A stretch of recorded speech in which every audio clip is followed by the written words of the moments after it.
Rabbi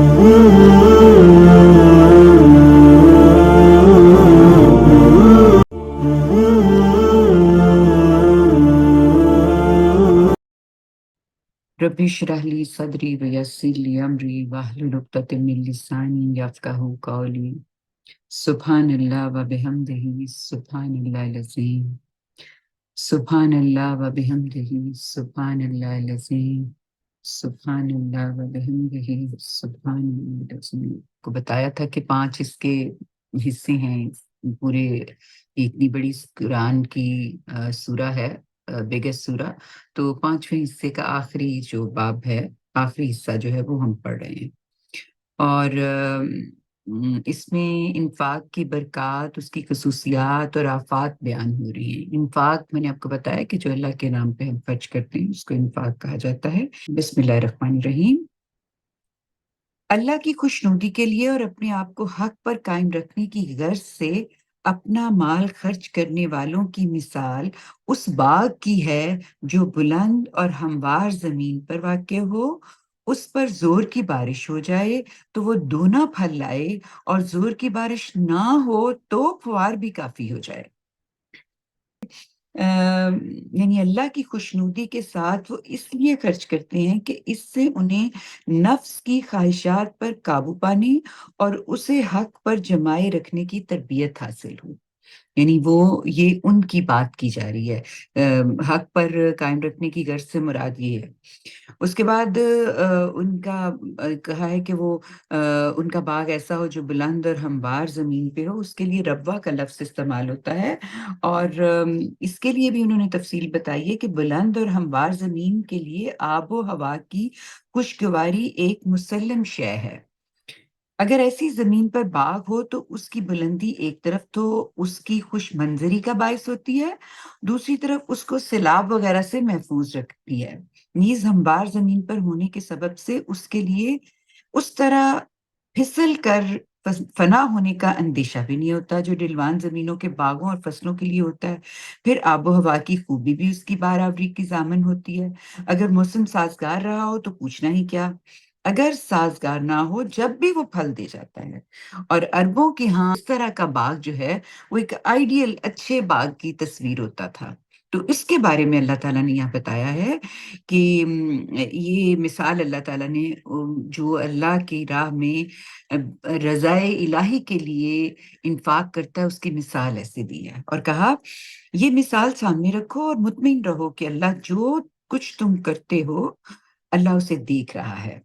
क्या तुम में कोई पसंद करेगा कि उसके पास खजूरों और अंगूरों का एक बाग हो जिसके नीचे नहरें बहती हों, उसमें उसके लिए हर किस्म के फल हों, और वो बूढ़ा हो जाए और उसके बच्चे अभी नातवा हों और बाग पर समूम का बगोला फिर जाए और वो जल कर खाक हो जाए। एहसान जताकर और दूसरों की दिलआज़ारी करके अपना इन्फाक बर्बाद कर लेने वालों की हालत क़यामत के दिन ऐसी ही हो जाएगी। तो ये एक काफ़ी तकलीफ़देह सूरत-ए-हाल होगी कि दुनिया में जिस इंसान ने वो कहेगा कि मैं तो इन्फ़ाक करता रहा हूँ, लेकिन वो इन्फ़ाक जो है वो दिल की रज़ामंदी से, खुदा की रज़ामंदी के लिए प्रॉपर नहीं हुआ हुआ इन्फ़ाक होगा, तो वो एहसान जताने की वजह से इस तरह से ख़त्म हो जाएगा। अल्लाह इसी तरह अपनी आयतें तुम्हारे लिए वाज़ेह करता है ताकि तुम गौर करो। फिर उसके बाद कहा कि ईमान वालों अपनी पाकीज़ा कमाई से खर्च करो। यानी माले खबीस जो है उसका इन्फाक बिल्कुल कबूल नहीं होगा। पाकीज़ा कमाई जो है वो ज़ाहिर है कि जो ऐसी कमाई जिसमें कि अल्लाह से डर के आपने रिज़्क जो है रिज़्क हलाल कमाया हो, पाक साफ़ हो, और उसमें से भी जो हमने तुम्हारे लिए ज़मीन से निकाला है, और कोई बुरी चीज़ तो अल्लाह की राह में खर्च करने का ख़्याल भी ना करो। अपनी पाकीज़ा कमाई में से खर्च करो, यानी अगर तिजारत कर रहे हो तब भी, और ज़राअत कर रहे हो कि ज़मीन से निकाला है तब भी। दोनों सूरतों में कोई बुरी चीज़ तो अल्लाह की राह में खर्च करने का ख़्याल भी ना करो। तुम इस तरह की चीज़ों में से खर्च करते हो, लेकिन अपना हाल ये है कि कीमत घटाना ना लो تو اسے لینے کے لیے تیار نہیں ہوتے، اور جان رکھو تمہاری اس خیرات سے اللہ بے نیاز ہے، وہ ستوت و صفاد ہے۔ یعنی کسی حال میں بھی اللہ تمہاری خیرات کا نا محتاج نہیں ہے، وہ غنی ہے، وہ وہ بے نیاز ہے۔ لیکن جب تم اس کو اپنا ایسا مال دینے کی کوشش کرتے ہو تو تم پھر بہت ہی گھٹیا سودا کرتے ہو۔ خود تو تم ایسا کبھی نہیں کرتے، لیکن اللہ کے لیے ایسا کرتے ہو، تو اس سے یہ پتا چلتا ہے کہ تمہاری نیت جو ہے اس میں کتنی فاسد ہے تمہاری نیت۔ پھر کہا شیطان تمہیں تنگ دستی سے ڈراتا اور خرچ کے لیے بے حیائی کی راہ سجاتا ہے، اور اللہ اپنی طرف سے تمہارے ساتھ مغفرت اور عنایت کا وعدہ کرتا ہے، اور اللہ بڑی وسعت اور بڑے علم رکھنے والا ہے۔ وہ اپنے قانون کے مطابق جس کو چاہتا ہے اس وعدے کا فہم عطا کر دیتا ہے، اور جسے یہ فہم دیا گیا اسے در حقیقت خیر کثیر کا خزانہ دیا گیا، لیکن اس طرح کی باتوں سے یاد دہانی صرف دانش مند ہی حاصل کرتے ہیں۔ اس بات کو سمجھ لو اور مطمئن رہو کہ جو خرچ بھی تم کرو گے یا جو نظر بھی تم مانو گے اس کا صلہ لازماً پاؤ گے۔ نظر جو ہوتی ہے نا وہ اللہ سے عہد ہوتا ہے، یعنی کوئی بات جو ہے وہ آپ عہد کے طور پہ کر لیں کہ فلاں میری بات پوری ہوگی تو میں یہ کروں گا، یہ صدقہ دوں گا، یہ خیرات کروں گا، یہ ریاست کروں گا، یہ کوئی پسندیدہ چیز اپنے اوپر وہ کر لے۔ یہ جو بات ہے یہ وہ نظر کہلاتی ہے۔ تو کہا کہ جو اس طرح کا عہد نظر کرے گا اللہ تعالیٰ کے ہاں وہ اس کا صلہ پائے گا، اس لیے کہ اللہ اسے جانتا ہے، اور اللہ اس کی ہدایت سے منہ موڑ کر اپنی جانوں پر ظلم ڈھانے والوں کا اللہ کے ہاں کوئی مددگار نہ ہوگا۔ تم اپنی خیرات اعلانیہ دو تو یہ بھی کیا اچھی بات ہے، اور اسے چھپاؤ اور غریبوں کو دو تو یہ تمہارے حق میں زیادہ بہتر ہے۔ یعنی اعلانیہ آپ دیں تو یہ سوچ کے دیں کہ اس سے لوگوں کو موٹیویٹ کیا جا رہا ہے، لوگوں کو انکریج کرنے کے لیے آپ کریں، یا آپ شو مارنے کے لیے کریں، تو یہ تو بالکل ہی جو آپ دکھاوے کے لیے کرتے ہیں اس کا تو کوئی گنجائش ہی نہیں ہے نا، وہ تو کوئی ایکسیپٹیبل چیز ہی نہیں ہے اللہ کے ہاں۔ تو جو آپ یہ سوچ کے دکھاوا کریں کہ جی اس میں سے ہم لوگوں کو انکریج کرنے کے لیے ایسے کر رہے ہیں تو یہ بھی ٹھیک ہے، لیکن اگر تم چھپ چھپا کے اور خاموشی سے غریبوں کی مدد کرتے ہو تو یہ تو بہت ہی خوبصورت اور تمہارے حق میں بہت بہتر ہے۔ کیونکہ اللہ جو ہے وہ اعلانیہ پوشیدہ سب جانتا ہے نا، تو جو بھی تم کرو گے وہ تمہیں اس کا اجر دے گا۔ اس سے اللہ تمہارے گناہ مٹا دے گا، اور اس میں تو کوئی شبہ نہیں، جو کچھ تم کرتے ہو اللہ اس سے پوری طرح باخبر ہے۔ اس کے بعد پھر نبی پاک صلی اللہ علیہ وسلم کو مخاطب کرتے ہوئے بنی اسرائیل کی پوری جو بات بیان کی ہے اور جو سارے معاملات یہاں پہ ڈسکس ہوئے ہیں، اس کے بعد اب یہ وائنڈ اپ کیا جا رہا ہے، اور کہا بنی اسرائیل تو نہیں مانتے، تو اے پیغمبر ان کو ہدایت پر لے آنا تمہاری ذمہ داری نہیں ہے۔ یعنی یہ بھی بڑی امپورٹنٹ بات ہے کہ بات کو بیان کرنا، ہدایت کے لیے لوگوں کی طرف ہدایت کو رکھنا، یہ نبی پاک صلی اللہ علیہ وسلم کی ذمہ داری ہے، اور ہم بھی امتی ہونے کی حیثیت سے ہماری بھی ذمہ داری یہی ہے۔ کسی کو ہدایت پہ لے آنا اور یہ بات جو ہم اس کو بتا رہے ہیں اس کو مان لینا، یہ ہماری ذمہ داری نہیں ہے۔ یہ ذمہ داری نبی پاک صلی اللہ علیہ وسلم پہ نہیں ڈالی، اس لحاظ سے امتیوں پہ بھی نہیں ہے، صرف آپ نے اپنی بات بیان کرنی ہے جو سچ اور حق ہے۔ تو یہاں کہا کہ ان کو ہدایت پر لے آنا تمہاری ذمہ داری نہیں، بلکہ اللہ ہی جس کو چاہتا ہے اپنی قانون کے مطابق ہدایت دیتا ہے۔ اس لیے ان سے قطع نظر کر کے تم مسلمان یہ سمجھ لو کہ جو بھی مال تم خرچ کرو گے اس کا نفع تمہیں ہی ملنا ہے، اور تم اسی لیے تو خرچ کر رہے ہو کہ اللہ کی رضا حاصل ہو، اور اس مقصد سے جو مال بھی تم خرچ کرو گے وہ قیامت میں تمہیں پورا کر دیا جائے گا، اور تمہارے حق میں ذرا بھی کمی نہیں کی جائے گی۔ بڑی ہی تسلی کی بات ہے کہ کوئی چیز جو ہم اللہ کی راہ میں خرچ کرتے ہیں وہ وہاں پر ہمیں بہت ہی اچھے طریقے سے موجود ہوگی، ملے گی۔ یہ بالخصوص ان غریبوں کے لیے ہے جو اللہ کی راہ میں گھرے ہوئے ہیں، اپنے کاروبار کے لیے زمین میں کوئی دوڑ دھوپ نہیں کر سکتے، ان کی خودداری کے باعث ناواقف ان کو غنی خیال کرتا ہے، ان کے چہروں سے تم انہیں پہچان سکتے ہو، وہ لوگوں سے لپٹ کر نہیں مانگتے، ان کی مدد کرو۔ ایسے لوگ جو ہیں نا، سفید پوش لوگ، جو اس زمانے میں بھی جن کی مسائل بہت زیادہ تھے، تو ان کے لیے یہ کہا جا رہا ہے کہ اصل تمہارے جو مدد کے انفاق کے حقدار ہیں یہ وہ لوگ ہیں، ان کی مدد کرو، اور سمجھ لو کہ اس مقصد کے لیے جو بھی مال تم خرچ کرو گے اس کا صلہ تمہیں لازماً ملے گا، اس لیے کہ اللہ اسے خوب جانتا ہے۔ जो लोग शब और रोज एलानिया और छुपा कर अपना माल अल्लाह की राह में खर्च करते हैं, उनके लिए उनका अजर उनके परवरदिगार के पास है, और वहां उनके लिए कोई अंदेशा है और ना वो कभी गमज़दा होंगे। ये भी जो आयत है, ये भी बहुत तसल्ली की आयत है कि दुनिया में तो दो ही मसले हैं, या माजी का पछतावा है या मुस्तकबिल का अंदेशा है। तो वहां जाकर इन दोनों मसाइल से इंसान मावरा हो जाएगा। उसको ना कोई माजी का पछतावा और ना कोई मुस्तकबिल का अंदेशा होगा, क्योंकि अंदेशा जो है वो आपको परेशान रखता है और पछतावा आपको दुखी रखता है। फिर फरमाया, इसके बरखिलाफ जो लोग सूद खाते हैं वो बिल्कुल उस शख्स की तरह उठेंगे जिसे शैतान ने अपनी छूत से पागल बना दिया। अस्तगफिरुल्लाह। ये इसलिए कि उन्होंने कहा है कि बै भी तो आखिर सूद ही की तरह की है, और ताज्जुब है कि अल्लाह ने बै को तो हलाल और सूद को हराम ठहराया। बै जो होता है ये कारोबार है। अम, ये जब आप कोई ताजिर अपनी चीज लेके जाता है और उस पे जो नफा हासिल करता है दे के, अपनी चीज बेच के, वो उसका नफा या व्यय है।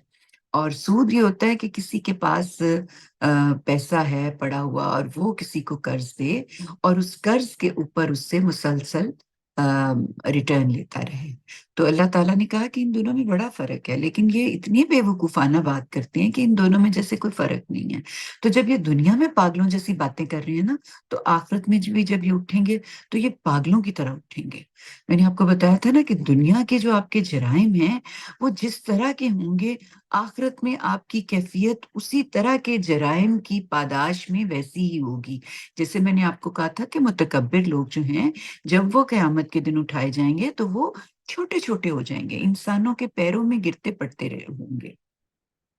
जिन्होंने हराम खाया होगा उनकी अंतड़ियां उनके पीछे लटक रही होंगी जाते हुए, क्योंकि उन्होंने हराम खाया होगा, दूसरों के साथ ज्यादती करके माल खाया होगा। इसी तरह सूद के बारे में जब वो पागलपने वाली बातें कर रहे हैं, तो कहा कि आखिरत में ये फिर पागलों की तरह ही उठेंगे। इनका अंजाम जो है आखिरत में इसी तरह होगा। फिर फरमाया, इसमें कोई शक नहीं कि अल्लाह ने उसे हराम ठहराया है, लिहाजा जिसे उसके परवरदिगार की तंबीह पहुंची, यानी अल्लाह की वार्निंग जिसको पहुंच गई कि उसने सूद को हराम करार दिया है, वो बाज आ गया तो जो कुछ वो ले चुका सो ले चुका, यानी उसको माफी हो जाएगी। उसके खिलाफ कोई इकदाम ना होगा, और उसका मामला अल्लाह के हवाले है, यानी आखिरत में अल्लाह उसके साथ मामला करेगा। यहाँ उसके साथ कोई उसको इसकी वजह से तकलीफ नहीं दी जाएगी। तो आखिरत का के ऊपर मामला उठाने का मकसद क्या है कि उसने किस तरीके से ये सूद के हवाले से अपना रवैया अपनाया, ये दिल की कैफियत का मामला है, और ये दिल की कैफियत जो होती हैं ये खुदा ही जानता है, तो इसलिए उन्होंने इसका मामला आखिरत में रख दिया। और जो इस तंबीह के बाद भी इसका अदा करेंगे तो दोजख के लोग हैं वो उसमें हमेशा रहेंगे। यानी अल्लाह ताला ने इतनी वाज़ेह तरीके से ये बात बता दी, फिर भी वो सूद लेने से बाज नहीं आए। यानी अल्लाह की वाज़ेह हिदायत के बावजूद जब आप मुसलसल उसी पे खड़े रहे, तो फिर ये बता दिया उनका अदा करेंगे तो वो दोजख के लोग हैं, वो हमेशा इसमें रहेंगे। उस दिन अल्लाह सूद को मिटा देगा और खैरात को बढ़ाएगा। यानी जिन्होंने सूद लिया होगा, लाखों करोड़ों या इस दुनिया में कमाए होंगे, वो वहां पर हवा हो जाएंगे, कुछ उनको नजर नहीं आएगा। लेकिन इस दुनिया में जिसने जो जो खैरात दी है, वो बढ़ती बढ़ोती होती हुई वहां पर उसके सामने आ जाएगी। तो कहा कि सूद खाने वालों का सूद जितना मर्जी इस दुनिया में बड़ा हुआ वो मिट जाएगा, और जो खैरात देते हैं उनकी खैरात जो है वो बढ़ेगी। और हकीकत यह है कि अल्लाह किसी नाशुक्रे और किसी हक तलफी करने वाले को पसंद नहीं करता। हाँ, जो लोग ईमान लाए और उन्होंने नेक अमल किए और नमाज का एहतमाम किया और ज़कात अदा की, उनके लिए उनका अजर उनके परवरदिगार के पास है। वहां उनके लिए कोई अंदेशा होगा ना कोई गम खाएंगे। क्या बात! अल्लाह ताला ने पूरी जो डिमांड है उनकी, इंसान की दुनिया में रहते हुए अल्लाह का हक अदा करने की, वो क्या बता दी कि नाशुक्रे और हक तलफी करने वाले को तो अल्लाह पसंद नहीं करता। लेकिन जो ईमान ले आते हैं, यानी वो अल्लाह की शुक्रगुजारी में दाखिल हो जाते हैं और किसी की हक तलफी से तौबा कर लेते हैं और नेक अमल करते हैं, और उसके साथ क्या करते हैं, नमाज अदा करते हैं और ज़कात देते हैं, तो उनका अजर अल्लाह के यहाँ बेपनाह यहाँ है। यानी पूरा जो आपको एक्टिविटी ईमान लाने के बाद खुदा के साथ कनेक्ट किए रखती है, उसकी तफसील अल्लाह ताला ने यहाँ पर बता दी। और हमें सबको झांक के देखना है कि हम उसमें से क्या चीज है जिसको पूरा कर पा रहे हैं, जिसको हमने जाके अल्लाह के यहाँ जवाब देना है। इसके बाद कहा, ईमान वालो, अगर तुम सच्चे मोमिन हो तो अल्लाह से डरो और जितना सूद बाकी रह गया उसे छोड़ दो। लेकिन अगर तुमने ऐसा नहीं किया तो अल्लाह और उसके रसूल की तरफ से जंग के लिए खबरदार हो जाओ। इस जमाने में वादों का ख्याल ये है कि अरब में जो जमाने नजूल कुरान से पहले सूद राय था, वो सिर्फ महाजनी सूद था। गरीब और नादार लोग अपनी नागजीर जरूरियात जिंदगी हासिल करने के लिए महाजनों से कर्जा लिया करते थे। ये महाजन उन मजलूमों से भारी भारी सूद लेते थे। इस सूद को कुरान ने रिबा करार दिया है और इसको यहाँ हराम ठहराया है। कहा कि इस तरह न लिया करो, इस तरह से पैसे कर्ज गरीब बंदे को दे के और उसके ऊपर बदले में मुसलसल एक अमाउंट जो है वो लेते चले जाना, ये ना करो, ये रिबा है और इसको मना किया। रहे ये तिजारती कारोबारी कर्जे जिनका इस जमाने में रवाज है, तो उस जमाने में ना दस्तूर था, ना उनकी हुर्मत और कराहत से कुरान ने कोई बहस की है। इन लोगों को नहायत वाज़ेह जवाब खुद इस आयत के अंदर दिया जा रहा है, जिसमें कुरान ये हुक्म देता है कि अगर कर्ज तंगदस्त है तो उसको जब तक वो कुशादा नहीं हो जाता, उसको मोहलत दो। यानी इस आयत में ये बात समझ आ रही है कि कर्ज लेने वाले अमीर और मालदार लोग भी होते थे और गरीब लोग भी होते थे, दोनों तरह के होते थे। लेकिन बताया ये गया है कि कर्ज के लेन देन के मामलात ज्यादातर मालदार लोग ही करते थे। अलबत्ता इम्कान इसका भी था कि कोई कर्जदार तंग हाली में मुब्तला होकर उनके लिए महाजन की असल रकम की वापसी नामुमकिन हो रही हो, तो उसके मुतल्लिक फिर यहाँ पे ये हिदायत दी गई कि इनको संभलने दो, इनकी माली हालत बेहतर होने दो। तो उनको कुशादगी हासिल होने तक मोहलत दो। तो इसमें कहा कि ईमान वालों, कर्ज के मामलात अलबत्ता होंगे, लिहाजा तुम किसी मुकर्रर मुद्दत के लिए उधार का लेन देन करो तो उसे लिख लिया करो। यानी कर्ज तो होगा लेकिन सूद नहीं होना चाहिए। और कर्ज जब भी लो तो उसको लिखो, उसकी लिखत पढ़त होनी चाहिए। चाहिए कि उसको तुम्हारे दरमियान कोई लिखने वाला इंसाफ के साथ लिखे, और जिसे लिखना आता हो वो लिखने से इनकार ना करे, बल्कि जिस तरह अल्लाह ने उसे सिखाया वो भी दूसरों के लिए लिख दे।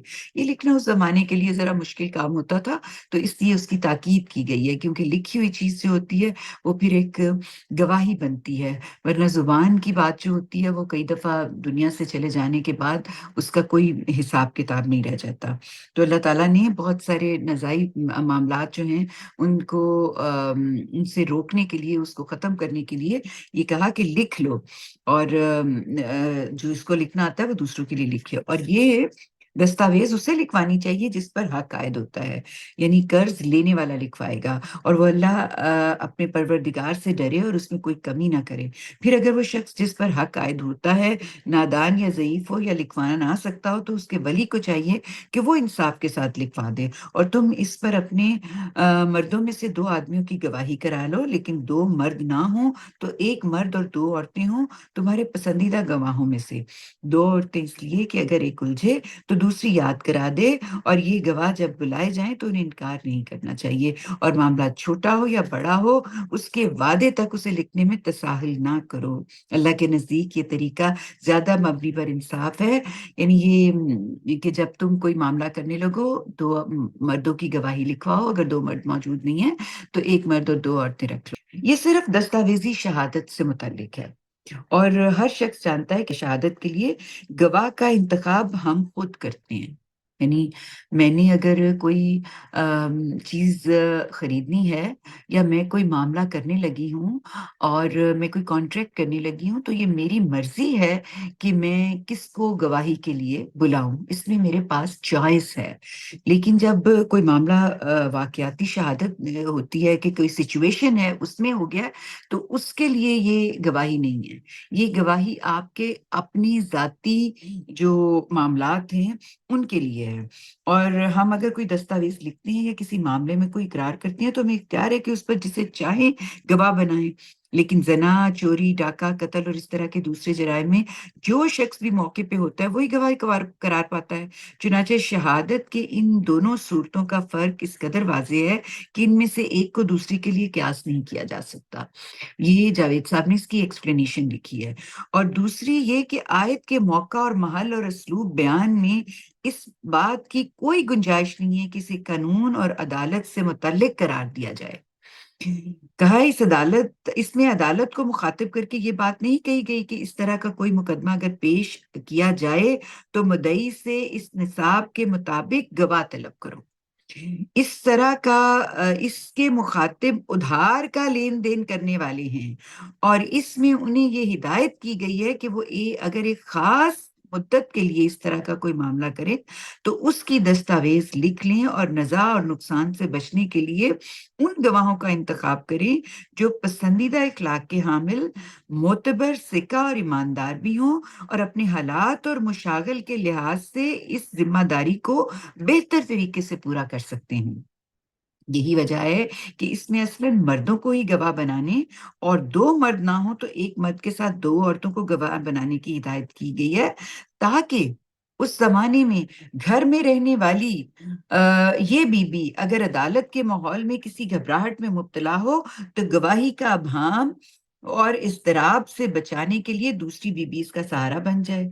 इसके ये मानी जाहिर है कि नहीं है और नहीं हो सकते कि अदालत में मुकदमा उसी वक्त साबित होगा जब कम से कम दो मर्द और एक मर्द और दो औरतें और उसके बारे में गवाही देने के लिए आए। यानी ये इससे मुराद हरगिज नहीं है कि ये गवाही साबित तब होगी जबकि ये सिचुएशन जो कि कही गई है ये पूरी की जाए। ये एक मुआशरती हिदायत है जिसकी पाबंदी अगर लोग करेंगे तो उनके लिए ये निजात से हिफाजत का बायस बनेगी। लोगों को अपनी सलाह और फलाह के लिए इसका एहतमाम करना चाहिए, लेकिन मुकदमात का फैसला करने के लिए ये कोई निसाब शहादत नहीं है, जिसकी पाबंदी अदालत के लिए ज़रूरी हो। चुनांचे इस सिलसिले की तमाम हिदायत के बारे में फरमाया कि ये तरीका अल्लाह के नज़दीक ज़्यादा मबनी पर इंसाफ है, गवाही को ज़्यादा दुरुस्त रखने वाला है और इससे शुबों में पड़ने का इम्कान कम होता है।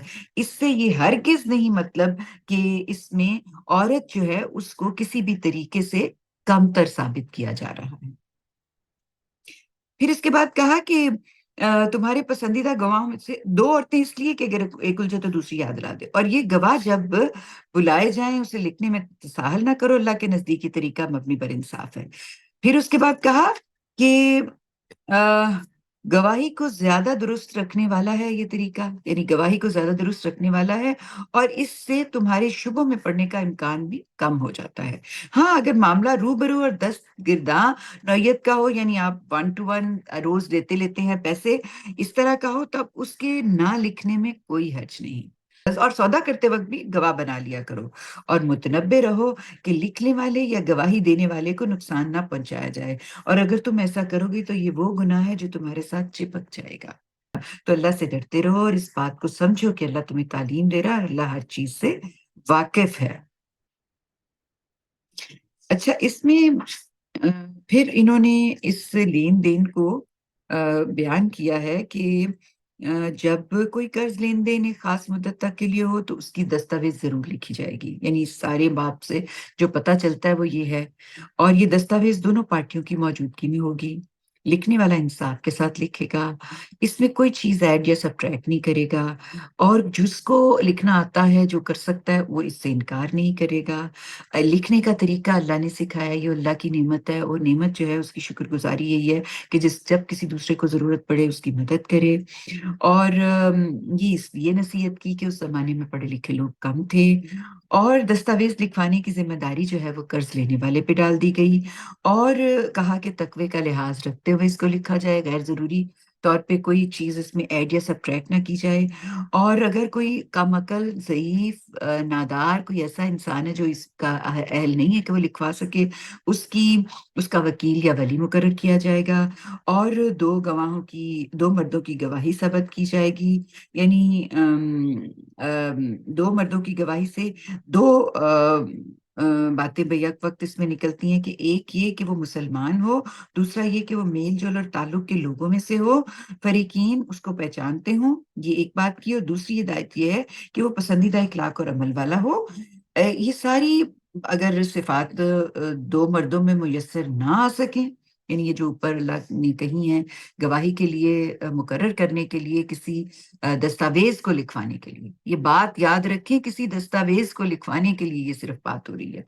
तो कहा कि इस सूरत में जब नहीं मुयस्सर आता तो फिर 1 मर्द और 2 औरतों का इंतख़ाब करो। 2 औरतों की शर्त इसलिए लगाई है कि इसमें कोई लग़्ज़िश का ना हो इम्कान, और ये फ़र्क औरत की तहक़ीर के पहलू से हरगिज़ नहीं है, बल्कि उसकी मिज़ाजी ख़ुसूसियत और उसके हालात और मशागिल का लिहाज़ करके ये ज़िम्मेदारी, जो कि एक भारी ज़िम्मेदारी है, इससे उसको बचा के रखा गया है, क्योंकि उसके ऊपर बहुत सारी ज़िम्मेदारियाँ पहले से डाली गई हैं। तो जो लोग किसी दस्तावेज़ की गवाहों में शामिल हो चुके हैं, वो हमेशा जिस वक़्त गवाही की ज़रूरत हो फ़ौरन हाज़िर हों, कर्ज़ और लेन-देन का मामला छोटा हो या बड़ा हो, किसी मुद्दत के लिए हो, तो उसको तहरीर कर लें, लेकिन रोज़ का रोज़ हो तो उसको ज़रूरत नहीं है।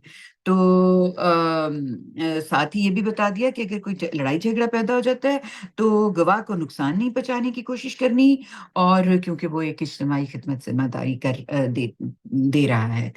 और इसके साथ ये भी फरमा दिया कि कातब और गवाह एक अहम जमाती और तमद्दनी खिदमत अंजाम देते हैं, इस वजह से उनको नुकसान भी नहीं होना चाहिए, और इसमें संजीदा लोगों को ही गवाही के लिए शामिल करना चाहिए।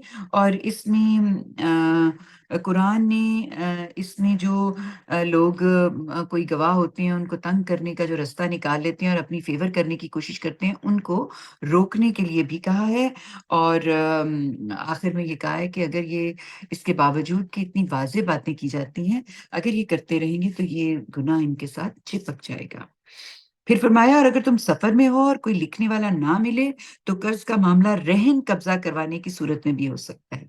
यानी ये भी एक तरीका था कि अगर लिखने-लिखाने का नहीं हो सकता, रास्ता है, किसको बुलाएँ, दस्तावेज़ कैसे तैयार हों, तो जो आपके पास आपने पैसा लेना है, आपको पैसों की ज़रूरत है, आपके पास कोई सोने की चीज़ है, कोई ऐसी कीमती चीज़ आपके पास है, आप उसको दूसरे बंदे को वो दे देते हैं और कहते हैं, इसके बदले में मुझे इतने पैसे दे दो, और जब मैं तुम्हें वो पैसे लाके वापस दूँगा, तो तुम वो मेरी चीज़ मुझे वापस दे देना। तो ये भी तरीका किया जा सकता है। तो कहा, फिर अगर एक-दूसरे पर भरोसे की सूरत निकल आए, तो जिसके पास रहन की वो चीज़ इमानत रखी गई है, वो इमानत वापस कर दे, और अल्लाह अपने परवरदिगार से डरता रहे। यानी रहन रखा गया, आपको एतमाद नहीं होता, रस्तों में मुसाफ़िर जब करते थे, ये मामला हुआ करता था। आज के ज़माने में भी गरीब बंदा ये करता है। तो कहा कि उसको हड़प ना कर जाओ, किसी ने अगर रहन रखा हुआ है, जब वो तुम्हें वापस करे, तो उसकी चीज़ वापस कर दो, और अपने परवरदिगार से डरते रहो। ये होता था उस ज़माने में, लोग वापस नहीं किया करते थे, तो अल्लाह इसको बड़े वाज़ेह तरीके से बयान करते हैं, और इस मामले में पर गवाही करा ले, और गवाही जिस सूरत में भी हो, उसको हरगिज़ ना छुपाओ। यानी आपने रहन दिया, समझे कि आपने 2 चूड़ियाँ किसी को दे दी और कहा कि भई मुझे 1 लाख की फ़ौरन ज़रूरत है, चूड़ियों की कीमत जो है वो 5 लाख है। तो आप वो लेके चले गए, आपने अपनी ज़रूरत पूरी कर ली, अब वापस आप गए हैं तो वो चूड़ियाँ आपको वापस ही नहीं दे रहे। वो कह रहे हैं उसमें से 1 चूड़ी देंगे हम आपको, या हम आपको इसका कोई छोटी-मोटे पैसे इसके बदले में दे देंगे। ये इस तरह के मामलात करने से अल्लाह ताला ने सख्ती से मना कर दिया, और कहा कि हरगिज़ ना छुपाओ, और याद रखो जो उसे छुपाएगा, और गवाही जिस सूरत में भी हो, उसको हरगिज़ ना छुपाओ, और याद रखो जो उसे छुपाएगा, उसका दिल गुनहगार होगा। ये दिल गुनहगार से मतलब ये है कि उसका गुनाह ज़ाहिरी वजूद तक ही नहीं, उसका इम्पैक्ट जो है वो आपके ज़ाहिर तक नहीं रहेगा, बल्कि ये आपके दिल को गुनहगारी का बायस बनेगा। और याद रखो जो कुछ तुम करते हो, अल्लाह उसे जानता है। बार-बार अल्लाह ताला फरमा रहे हैं कि ये मत भूलो कि जो भी तुम कर रहे हो ना, मैं उससे बहुत अच्छी तरह वाकिफ़ हूँ। और फिर फरमाया, ये आखिरी आयत है इसकी, और ये ख़ात्मा-ए सूरा है, और इसमें एक ये एक अज़ीम सूरत जो है उसका ख़ात्मा है, और इसमें बनी इसराइल से लाताल्लुकी का इज़हार किया है और ये एक ऐसी दुआ है जैसे जो कि नई उम्मत की ज़ुबान पर जैसे जारी हो जाए और सूरत फ़ातिहा की तरह खुद अल्लाह ताला की तरफ से ये नाज़िल होती है। जैसे सूरत फ़ातिहा एक सलीमुल कल्ब इंसान के दिल से निकली हुई दुआ है। इसी तरह जब आप इमामत के मनसब पे फ़ाइज़ हुए और बनी इसराइल को माज़ूल किया गया, तो उनके ऊपर अल्लाह ताला ने खुद इन आयात को नाज़िल फ़रमाया। ये वो दुआ है जो उस वक़्त के मुसलमानों के दिल की दुआ बन गई। यानी कहा ज़मीन और आसमान में जो कुछ है सब अल्लाह ही का है। इसलिए तुम भी है बनी इसराइल एक दिन उसी की तरफ लौटाए जाओगे। और जो कुछ तुम्हारे दिलों में है उसे ज़ाहिर करो या छुपाओ, अल्लाह उसका हिसाब तुमसे लेगा। फिर जिसको चाहेगा उस कानून के मुताबिक बख्श देगा और जिसको चाहेगा सज़ा देगा और अल्लाह हर चीज़ पर कुदरत रखता है। तुम नहीं मानते, तुम्हीं ने देखना है। हमारे पैगंबर ने तो इस चीज़ को मान लिया जो उसके परवरदिगार की तरफ से उसके ऊपर नाज़िल की गई थी और उसके मानने वालों ने भी, यानी जो उस पे ईमान लाए और जो नबी पाक की उन्होंने भी। ये सब अल्लाह पर ईमान लाए और उसके फरिश्तों पर, उसकी किताबों पर, उसके पैगंबरों पर ईमान लाए और इनका इकरार है हम अल्लाह के पैगंबरों में से किसी के दरमियान फ़र्क नहीं करते और उन्होंने कह दिया है कि हमने सुना और सर अताअत के लिए झुका दिया। ये टिपिकल एक मोमिन इंसान जो है उसका रवैया है कि उसको समझ आई, उसने सुना और उसने फ़ौरन सर अताअत झुका दिया। परवरदिगार हम तेरी मग़फ़िरत चाहते हैं और जानते हैं कि हमें लौटकर तेरे ही हुज़ूर में पहुँचना है।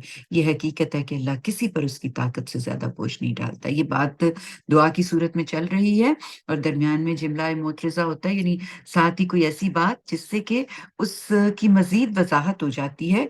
वो यहाँ बता दिया कि ये सारा कुछ जो हो रहा है इसमें ये बात अपने ज़हन में रखना कि अल्लाह किसी पर उसकी ताकत से ज़्यादा बोझ नहीं डालता। उसका कानून है, उसको मिलेगा जो उसने कमाया और फिर वही भरेगा जो उसने किया। परवरदिगार हम भूल जाएँ या गलती कर लें, तो उस पर हमारी गिरफ्त ना करना। और परवरदिगार तू हम पर कोई ऐसा बोझ ना डाल, जो तूने हमसे पहलू पर डाला। और परवरदिगार कोई ऐसा बोझ ना डाल जिसे हम उठा नहीं सकते और हमें माफ़ कर दे और बख्श दे और हम पर रहम फरमा। तू हमारा आका है और उन मुनकरों के मुकाबले में जो हमारे दुश्मन बनकर उठ खड़े हुए हैं, हमारी मदद कर।